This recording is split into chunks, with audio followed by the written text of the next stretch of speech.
This is going to be long and complicated, but I need to get it off my chest.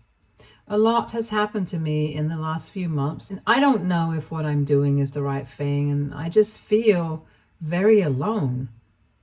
I, male 17, live with my father. My mother passed away less than a year ago. She had been sick with cancer for a very long time before that. I think she had been in and out of the hospital since I was 13 years old. The last few years have been very hard on us as a family, and since Dad was the sole breadwinner, I had to take on the role of primary caretaker for my mother. Sometimes her sister, my Aunt Edna, female, 38, would come and help out, but it was mostly me and Mom. I tried my best to take care of her, and I would do it all over again without complaints. I just miss her a lot, and it feels horrible not to have her around anymore. It has been a long time now, but I still keep missing her. Not a day goes by that I don't go to sleep without talking to her and telling her about my day. I just cannot forget her, even though everyone around me has. Sometimes it feels as though she never existed. The same is not true for my father. I don't know why, but he has changed a lot. It didn't take him long to move on from Mom. He took all her photos down. He doesn't talk about her, and he doesn't have any mementos of hers with him. I don't know why he is this way, because I saw them being deeply in love ever since I was a child. It was just the three of us, and the house was full of so much love and happiness. And then Mom got sick, and suddenly all of it faded away. I remember that by the end, Dad had become very snappy and irritable, and I should not be saying or feeling this, but it felt as though he was waiting for her to die. He started staying longer at work and used to avoid being with her. It was horrible to watch, but thankfully, Mom was too tired to realize and understand that her own husband was ignoring her. I tried my best to fill his shoes, but I don't think I did a very good job of it. And then my dad did something that nobody had ever imagined. He started dating Aunt Edna a few weeks after Mom's death. I don't think I have ever felt so angry and betrayed by anything in my life, and I don't think I ever will. How could he move on so quickly? Mom and he had been married for 20 years. How was it so easy for him to just replace her with someone else, and not just anyone, but her own sister? It was disgusting. My father told me that he did not expect me to understand right now, but I would understand when I'm older. But as of now, I just needed to respect his decision. I told him that I hated him and would never respect his decision to get together with his dead wife's sister. I asked him how it was so easy for him to just move on so quickly, but he didn't say anything. I had a huge fight with him where I called him all sorts of names, but all he could say in his defense was that I would understand his position someday. I told him that he was a disgusting piece of shit and that I hoped I never became a man like him. I know I hurt him with my words, but I wanted to. I wanted him to feel the pain I was feeling, the pain Mom would have felt. She would be so distraught if she found out what was happening only months after her death. It was vile and disgusting, and everyone was making me feel as if I was the villain because I wasn't accepting their relationship. Even Aunt Edna tried to talk to me, saying that I should be happy this is happening in the family so that she can help me move on better. I wanted to slap her right then. I told her that this was not a breakup that I needed to move on from. This was my mother she was talking about, and I would never move on from her death. I also told Aunt Edna that just because she had replaced Mom in Dad's life did not automatically mean she could do so in my life too. She told me that she didn't want to replace anyone, just start a new family. I told her that I was not interested in a new family. My family was my mother and my father, and if He chose to have a new family with her so soon, at the cost of my mother's memories. I did not want to be a part of this family. Both of them tried to convince me multiple times, but I refused to budge. It got so bad that I used to keep myself locked in my room all the time and only came out to eat or go to school. I shut down every attempt from my father to talk to me, and gradually he stopped trying altogether. So it was as if we were in some kind of stalemate in the house. We didn't speak to each other and just kept to ourselves. It was toxic and suffocating, and I know Dad was hoping that I would relent so he could strong arm me into accepting their relationship, but I stayed firm. I could not allow this, and I know he didn't need my permission to do anything, but I knew that I could never accept something like this, especially so soon. I had thought that this was the lowest he could go, but he surprised me completely. A month and a half ago, my aunt and my father's new girlfriend moved into the house. Things had not normalized between Dad and me by that time. He did not tell me what he was doing, and I got no heads up. I just woke up one morning to a lot of commotion, and I saw Aunt Edna with suitcases and boxes. I asked her what was happening, but she didn't say anything and stormed to her room. I went to Dad to ask him what was happening in the house, and his only reaction was, "Oh, so now you talk to me?" I wanted to punch him right there, but I knew I couldn't. It was repulsive. I knew what was happening, but I just did not want to accept it. This wicked woman was not happy just winning over Mom's husband. Now she had to take over her house and her memories too. Every single second in the house after that felt like someone was strangling me. I couldn't bear to be around them. I had quietly shifted most of Mom's boxes to my room, and that was my only solace. I knew that if Aunt Edna got the chance, she would throw away or discard Mom's things the minute she got her hands on them. She tried to do it too. She asked Dad multiple times where Mom's things were kept, and Dad kept saying that I had them in my room. She has tried to enter my room multiple times on some pretext or another, but I just don't let her in. I can't stand having her in the same space as my mom. Even when I go to school, I lock my room so that she can't come in and mess with my things. I just want to be able to leave this place. Things changed 2 weeks ago. Aunt Edna's daughter, Rachel, female 19, came home. Now, Rachel and I have had a fairly good relationship. We are close in age, so we spent a lot of time together growing up. It was as though I had a real sister. But then Mom got sick, and I spent most of my time caring for her, so Rachel and I kind of drifted apart. We did keep in touch, but we weren't as close as we used to be. Aunt Edna moved Rachel into the house 2 weeks ago. I was kind of happy to see her because I felt I would now have someone to talk to. But Dad said that since there wasn't enough room in the house for 4 people, I needed to crash at a friend's place for a couple of days until they figured something out. I looked at him in disbelief. I asked him that if the house did not have space for 4 people, which it never really did, why did he allow Rachel to come here? He said Rachel was in trouble, and as family, it was our duty to help her.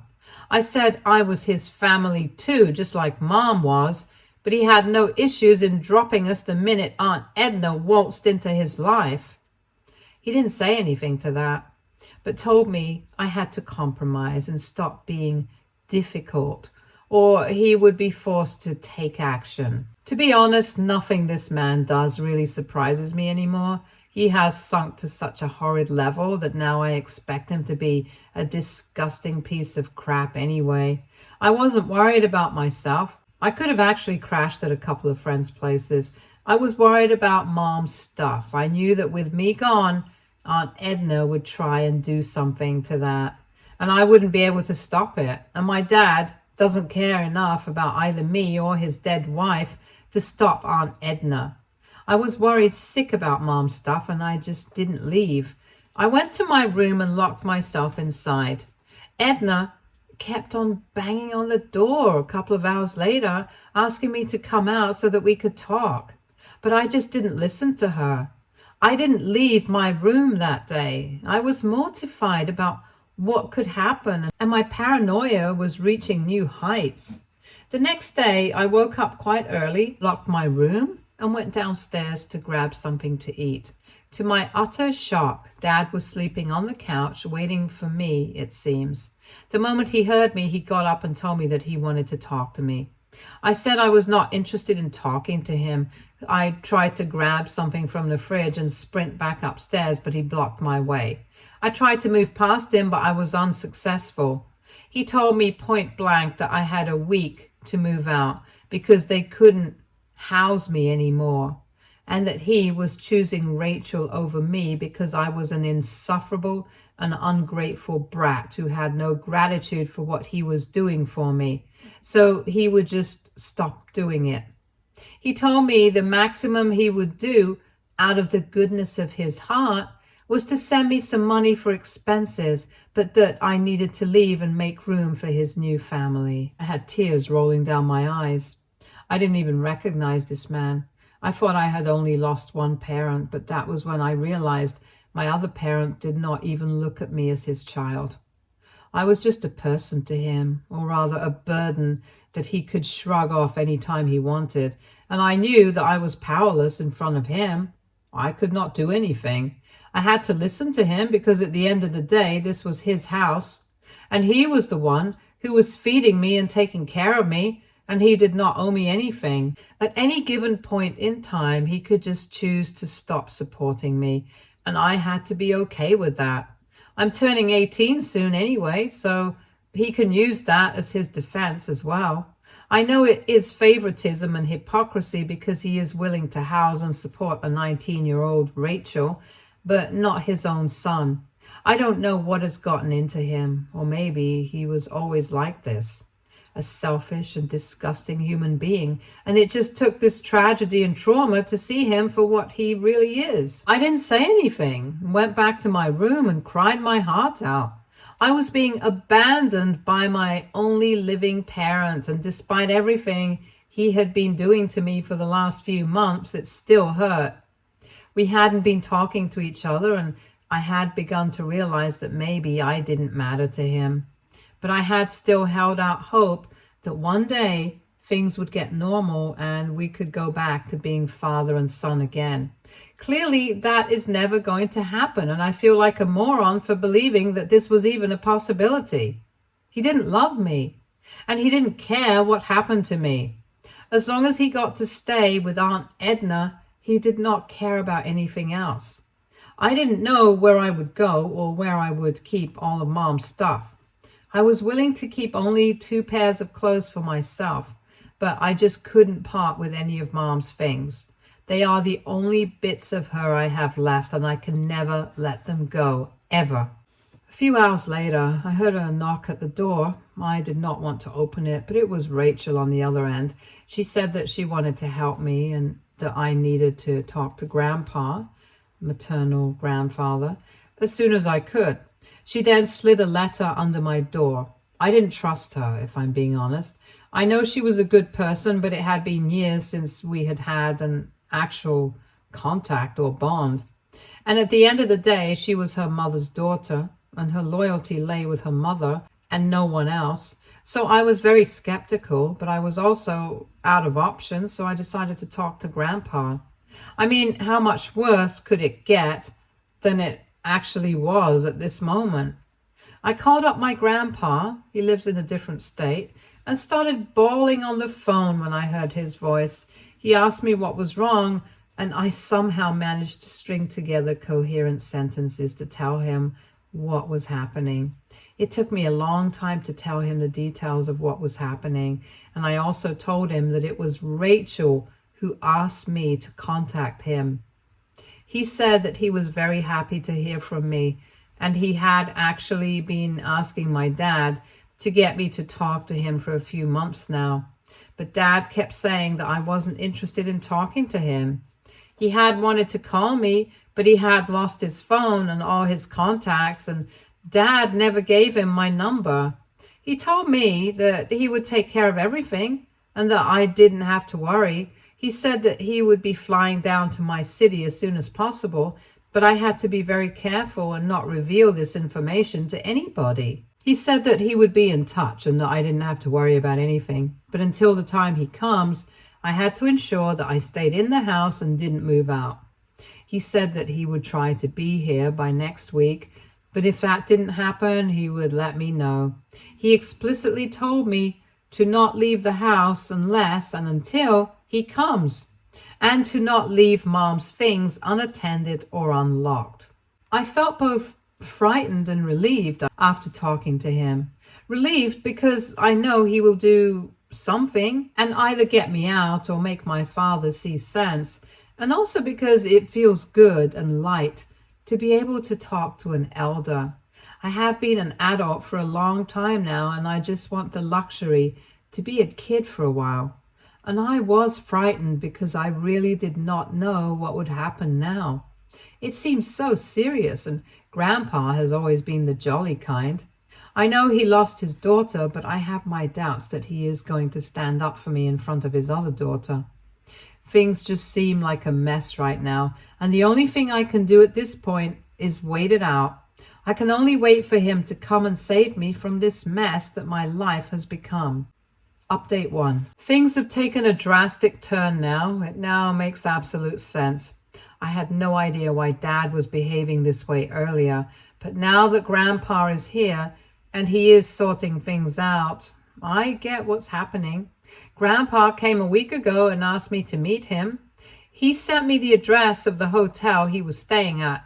He told me to get all of Mom's things and that he would send a car.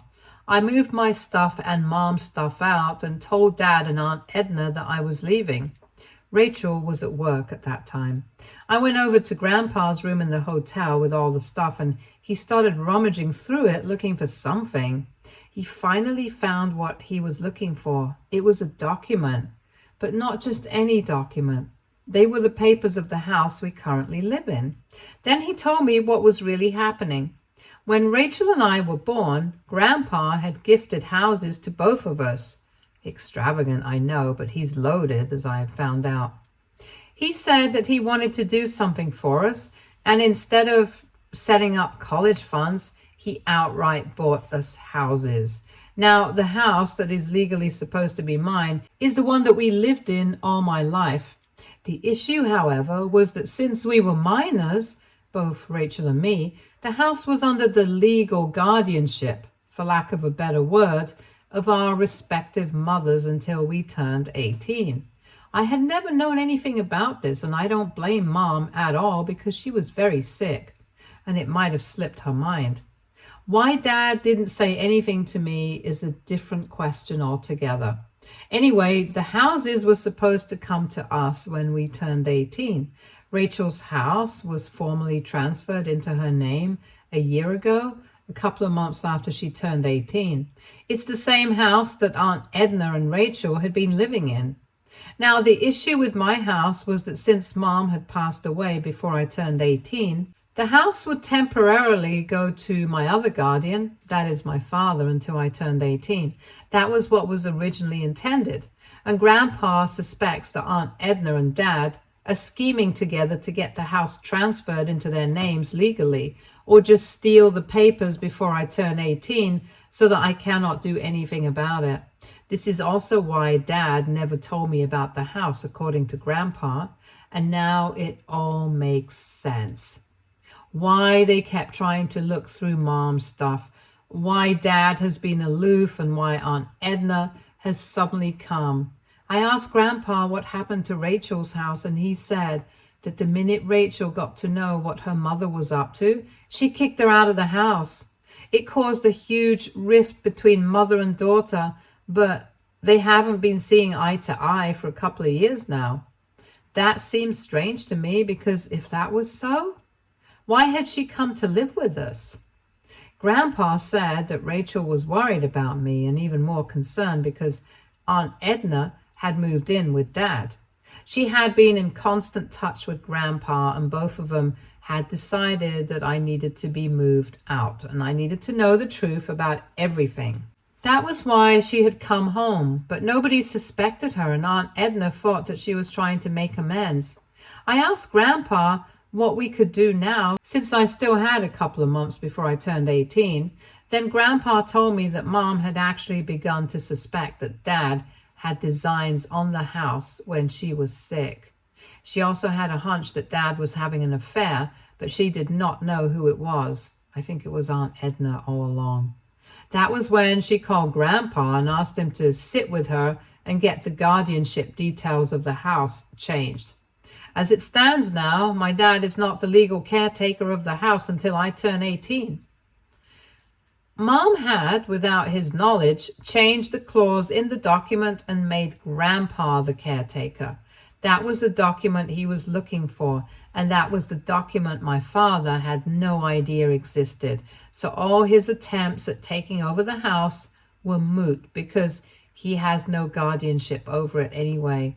I know this is not the legal terminology for it, but this is how Grandpa explained it to me, and this is what I understand. So essentially, Dad has no right to be in the house anymore. And my grandpa is going to do just that. He said that he has decided he's going to live with me in the house until I turn 18, and since he is the guardian as of now, he is going to throw Dad and Aunt Edna out. I got scared when he said that. I couldn't believe that I had this kind of power over my dad, and to be honest, I wouldn't know what to do with it. I'm still a kid who lost his mom and has a troubled family, and I don't want to get embroiled in legal issues too. I have handed over the reins to Grandpa, and I'm just going to do as he says. I'm too exhausted by whatever has been going on, and I just need some peace. I told Grandpa that I would do as he says, and he told me not to worry. I just hope these issues resolve themselves, because I don't think I have it in me to take any more drama or hurt. I'm completely broken, and I just want out. Update 2. We confronted Dad and Aunt Edna. When they saw Grandpa and me together, they turned pale. Grandpa just waltzed inside the house, and Dad tried to protest, but he shut him up real quick. He had also brought his lawyer with him, and I could see that both Dad and Aunt Edna were very nervous. Grandpa, without wasting any time, told Dad that he was the guardian of the property for the next few months and he wanted to relocate here, which is why he was giving Dad a month's notice to leave the place. My dad got up and started yelling at Grandpa that he had no legal standing, and very harsh words were exchanged. My grandpa just showed him the copy of the new papers, the ones that Mom had made in secret, and my dad's jaw hit the floor. He said that this was a forgery and that he didn't believe it. But Grandpa said that Mom had the right to change the nominee whenever she wanted to, and she had done it. So Dad couldn't really do anything but accept it.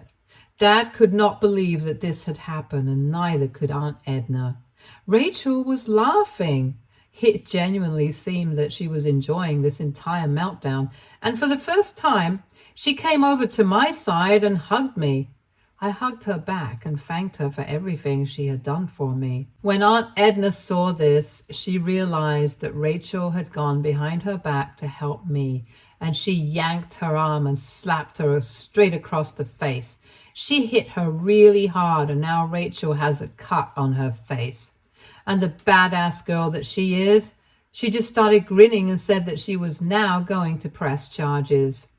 Aunt Edna sank to the floor in tears. She kept on saying that she was her daughter and that she couldn't do something like this, but I could see the hate in Rachel's eyes. She's not going to let Aunt Edna get off easy.